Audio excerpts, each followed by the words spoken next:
Salam, salam, outsider. Le débrief commence maintenant. Le Barça l'emporte aujourd'hui 1-0 face à l'Atlético Madrid et le Barça reprend 11 points d'avance sur le Real Madrid. Franchement, entre vous et moi, peut-être que le Barça s'est géré, entre autres parce que le Real, hier, ils ont fait le travail sans aucun problème face à Celta Vigo. Aujourd'hui, le Barça joue un adversaire qui n'est pas facile, l'Atlético Madrid. Et cette saison, finalement, le Barça aura gagné aller comme retour. Cependant, les deux matchs sont totalement différents. À l'aller, on s'en rappelle tous, c'était un Barça défensif. C'était le chavismo. C'était un Xavi qui s'était un tout petit peu peut-être inspiré du cholismo, mais un Ousmane Dembélé virevoltant offensivement qui avait réussi à leur donner la victoire 1-0. Aujourd'hui, le Barça arrive. Le Barça, ces derniers temps, il ne se gère pas. Franchement, ils ne sont pas bons. Ils n'arrivent pas à marquer, on ne comprend pas ce qui se passe. Mais aujourd'hui, ils ont réussi à claquer un but. Cependant, là où c'est intéressant, c'est que le Barça s'est créé énormément d'occasions. Ils se sont créés énormément d'occasions. Le match finit 1-0, mais le match peut finir 2-0. Il peut finir 3-0. Donc avant de parler de qui que ce soit, j'ai envie de parler, je dis bien, de Robert Lewandowski. Lewandowski, fais attention à moi. Lewandowski, tu vas faire un stage, je dis bien, cet été dans l'école du tokarisme. Lewandowski ne se gère pas. Lewandowski, ces derniers temps, il n'est pas efficace. Lewandowski n'a pas le droit de se cacher derrière ses statistiques. Il n'a pas le droit de se cacher derrière ses statistiques. Parce qu'aujourd'hui, si on regarde bien, si je ne me trompe pas, Robert Lewandowski a claqué 17 buts en Liga. C'est très très bien. Il n'y a rien à dire. Pour une première saison, il est en train de se gérer. Cependant, si tu regardes bien, si tu sors la loupe, c'est-à-dire que de loin, c'est très très beau, mais de près, c'est très très moche. Mais Lewandowski, franchement, il se fout de qui? C'est pas sérieux. Robert n'a pas le droit. Tu regardes, tu te dis, ok, Lewandowski contre Getafe, il n'a pas marqué. Girona, il n'a pas marqué. Le Real, 4-0, il n'a pas marqué. Elche, il a marqué 2 buts. Elche est dernier. On continue. Trêve internationale, la Pologne a joué 2 fois, il n'a pas marqué. Barça Real, il n'a pas marqué. Barça Atlético, il n'a pas marqué. Barça Almeria, il n'a pas marqué. Barça Manchester United, il marque un but en Europa League sur penalty. Si tu regardes bien, ça fait combien de matchs que Lewandowski n'a pas marqué? À part Elche qui était dernier ici, ça fait combien de matchs que Lewandowski n'a pas marqué? En fait, c'est pas sérieux. Franchement, Robert Lewandowski doit faire beaucoup mieux. En ce moment, je ne sais pas ce qui lui arrive. Il n'est pas en confiance. Si tu regardes, c'est choquant. C'est choquant. Attends, ça fait 1, 2, 3, 4, 5, 6, 7, 8, 9. Ça fait 9 matchs, je dis bien, qu'il n'a pas marqué. 9 matchs, si j'enlève le doublé face à Elche. 9 matchs, il n'a pas marqué. C'est pas sérieux. Robert Lewandowski, aujourd'hui, il part en 1 contre 1. Mais c'est quoi ça? C'est quoi ça? La passe, elle est évidente. À défaut de claquer un but, au moins, fait une passe décisive. Peut-être que c'est parce que quelques minutes auparavant, il fait une passe décisive à Rafinha qui rate un tap-in. Rafinha, sur cette occasion-là, il ne se gère pas. Je pense que c'est un centre de Lewandowski. Peut-être que Lewandowski, dans sa tête, à ce moment où le gardien sort, il se dit, je ne vais pas faire la passe à Rafinha parce que la dernière fois, il a raté. Donc, je vais essayer de marquer. Le problème, c'est que Lewandowski n'est pas en confiance. Lewandowski ne rate pas ce genre d'occasion-là. Aujourd'hui, je suis désolé, il doit venir faire un stage cet été à l'école du tokarisme. Lewandowski doit faire un petit stage. Franchement, petit stage. C'est un grand joueur, mais petit stage. Des cours d'été. Des cours d'été. Moi, ça m'est arrivé. Franchement, je ne sais pas pour vous, mais moi, ça m'est arrivé. Moi, mes parents, ils sont comme ça. Aucune pitié. Aucune pitié. Tu finis l'année scolaire. Tu fais une année scolaire quand même qui est bonne. Il n'y a aucun problème, mais l'été, il y a quand même des cours. On n'a rien demandé, mais il y a des cours. Il y a un prof, il va venir, il va te fatiguer. Tu vas aller faire des cours d'été, machin, tout ça. C'est-à-dire que moi, j'ai eu des parents qui ont été constamment, je dis bien, dans l'apprentissage constant. Ils nous ont fatigués, franchement, mais je les aime énormément. Shout out à eux. Non, franchement, on va être très très sérieux. Robert Lewandowski doit se gérer. En ce moment, il n'est pas au top de sa forme. Et ok, je le répète encore une fois, il n'a pas le droit de se cacher derrière ses statistiques. C'est un grand joueur de football. Cette année, il a été plutôt bon. En Liga, il a claqué des buts. Cependant, quand tu regardes ces derniers temps, la disette est beaucoup trop longue.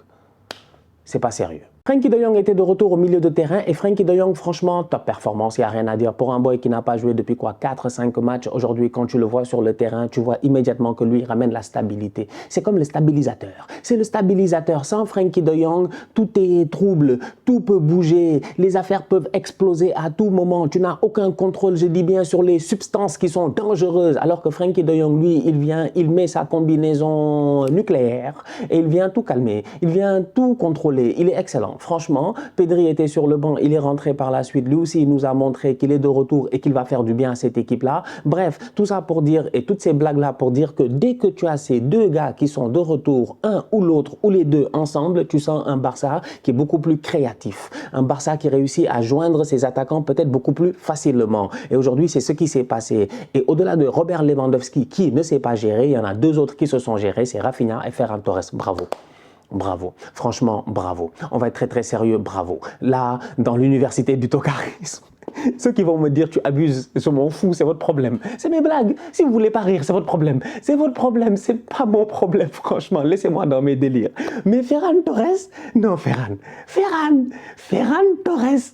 Ferran, toute l'année, il a eu des 2 sur 20, des 3 sur 20, des 4 sur 20 et des 5 sur 20. Tu ne comprends pas. Je te dis, toute l'année, il a eu que des peut mieux faire, passables, médiocres, ne se gère pas, tocard. Il a eu que ça en fait comme note dans son bulletin. Aujourd'hui, il arrive en fin de saison et franchement, il est sur la lancée de ce qu'il fait ces derniers temps. Ces derniers temps, si tu regardes bien, Ferran Torres, de temps en temps, il est sur le côté et tout. Et même en termes de dribble, il apporte des choses qui sont plutôt intéressantes. Aujourd'hui, il arrive et il claque un beau but. Franchement, un beau but face à un très bon gardien et une très très belle équipe. Je m'y attendais absolument pas. Long ballon de Araujo, si je ne me trompe pas. D'ailleurs, très très bon ballon de la part de Araujo. Très très bon match même de la part de Araujo. Rafinha se gère, il n'y a aucun problème. Et sincèrement, cette connexion-là, Rafinha, Toccar, Torres, est devenue Rafinha Super Star Torres.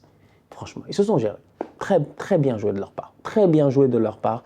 Ils en profitent. Un appel simultané. Tu vois le boy qui arrive, l'autre qui contrôle le ballon. Il se retourne, il lui donne le contrôle. Il est très très bon parce que le contrôle lui permet de pouvoir bien ajuster sa frappe. J'ai l'impression qu'il y a Oblak qui anticipe un tout petit peu sur un des côtés et il se fait prendre. Et franchement, Ferran Torres, comme je dis, il est sur la lignée de ce qu'il fait en ce moment. Bravo à lui. Je ne m'attendais pas à dire ça, mais félicitations. Félicitations, Ferran. Sincèrement, félicitations. Là, c'était le bac blanc.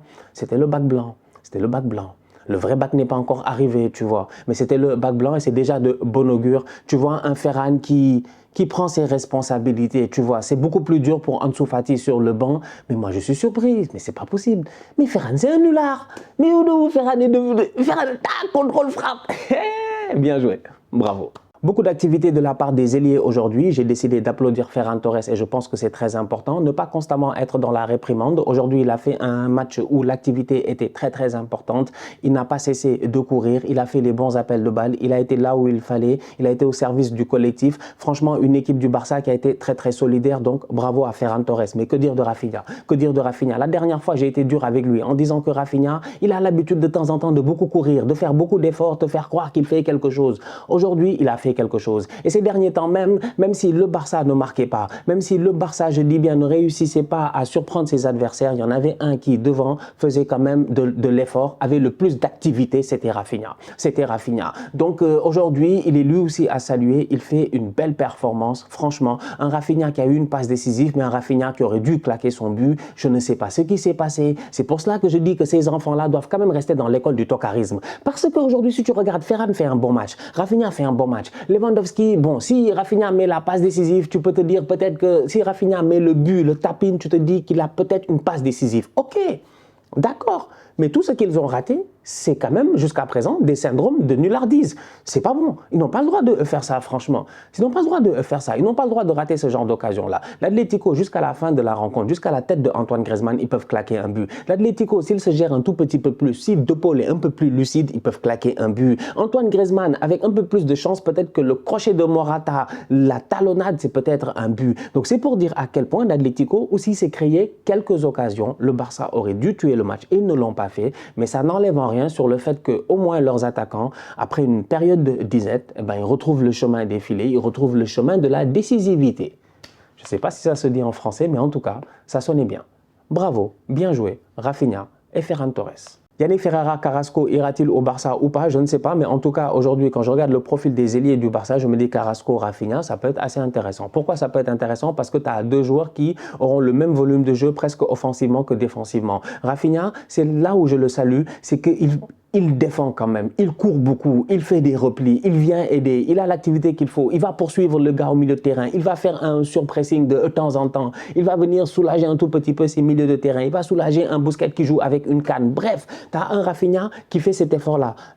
Carrasco, c'est la même chose. C'est la même chose au niveau de l'Atlético, un latéral, un piston, un ailier, bref, il fait tout le travail sur le côté gauche. Aujourd'hui, Carrasco, il fait quand même un bon match. Au match aller, je pense, si je ne me trompe pas, ça avait été compliqué pour lui, si je me rappelle bien, mais en tout cas, aujourd'hui, il se gère. Face à Jules Koundé, plusieurs fois, il réussit à passer des bons crochets et tout. Après, le Barça a été très solidaire. Donc, on va voir là où Carrasco va aller cet été. Mais un Carrasco au Barça, sur le papier, ça ferait pas de mal. Franchement, ça ferait pas de mal. Pour moi, ça ferait énormément de sens. Donc, on verra. Il faut saluer Marc-André Ter Stegen. Je pense que c'est extrêmement important de le saluer. 23e et quelques clean sheets, c'est incroyable. C'est ça, 23 clean sheets. Dites-moi en commentaire, s'il vous plaît. Confirmez-moi, c'est incroyable. C'est incroyable. Ter Stegen, ce qu'il fait, c'est juste incroyable. Ce Barça-là réussit quand même avec Marcos Alonso pendant un bon bout de temps à tenir dans ce match-là. C'est un Barça qui a un Araujo qui est juste impérial, qui est exceptionnel aujourd'hui. Je pense que les deux meilleurs défenseurs de ce championnat-là, si je ne me trompe pas, eh ben, il y a Araujo et il y a Eder Militao cette saison. En tout cas, les deux ne sont pas loin l'un de l'autre. Et s'il y a un troisième, je m'excuse. Cependant, ces deux-là sont quand même exceptionnels. Que dire de Jules Koundé qui, lui et Araujo, franchement, ils arrivent à bien permuter de temps en temps, dépendamment. Quand il joue le Real, c'est Araujo qui vient latéral parce qu'il sait qu'il doit gérer Vinicius. C'est Koundé qui vient dans l'axe parce qu'il sait qu'il doit gérer Benzema. Dans d'autres matchs, c'est le contraire. Franchement, une équipe du Barça qui a beaucoup évolué au courant de la saison, qui a eu énormément de joueurs en défense. Un Christensen excellent, mais qui après, malheureusement, s'est blessé. Comment il s'appelle? Un Jordi Alba qui est maintenant sur le banc, un Baldé qui fait une saison exceptionnelle, sincèrement, une saison la saison de la révélation, on peut appeler ça comme ça, parce qu'on ne s'attendait pas à ce que Baldé, en fin de saison, ce soit lui le titulaire presque indiscutable dans cette équipe-là, et je pense qu'il a travaillé pour et il le mérite. Donc du coup, franchement, quand je regarde cette équipe du Barça-là, Eric Garcia, de temps en temps, c'est très compliqué, donc on va voir ce que ça va donner. Il y a encore des améliorations à faire défensivement, mais Marc-André Ter Stegen, lui, a été une constance toute l'année. Ter Stegen, Araujo, j'ai envie de dire Jules Koundé, Baldé, ouais. Christensen, c'est des boys qui se sont gérés, donc il va quand même falloir se renforcer défensivement. Cependant, 23 clean sheets, c'est exceptionnel. Franchement, j'ai pas d'autres mots à part exceptionnel. 23 clean sheets. Sur 38 matchs, il y a 23 matchs, tu n'as pas pris de but. Mais c'est trop fort.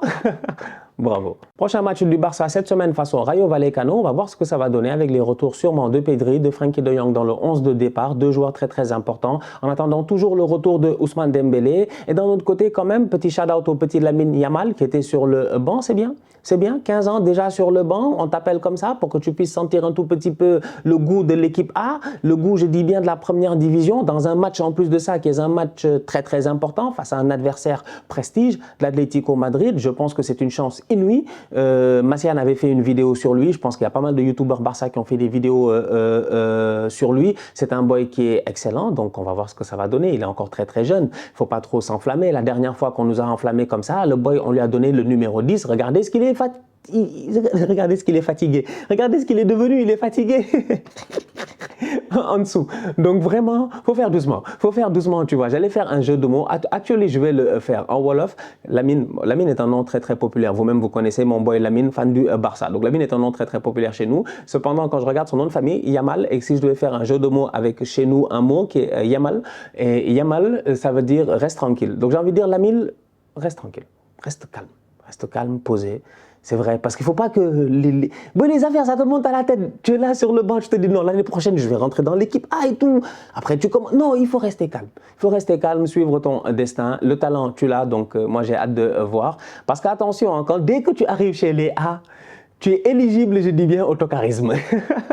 Et le tocarisme, ça ne pardonne pas. Donc, bonne chance, mais bravo gamin. Ça montre que le travail qu'il a eu à faire chez les jeunes, et aujourd'hui, il est appelé chez les seniors. Belle expérience. La famille, on se capte très bientôt pour un nouveau débrief. D'ici là, on continue à liker, on continue à partager, on s'abonne. On est ensemble, on reste en santé. C'est le plus important. Tous outsiders.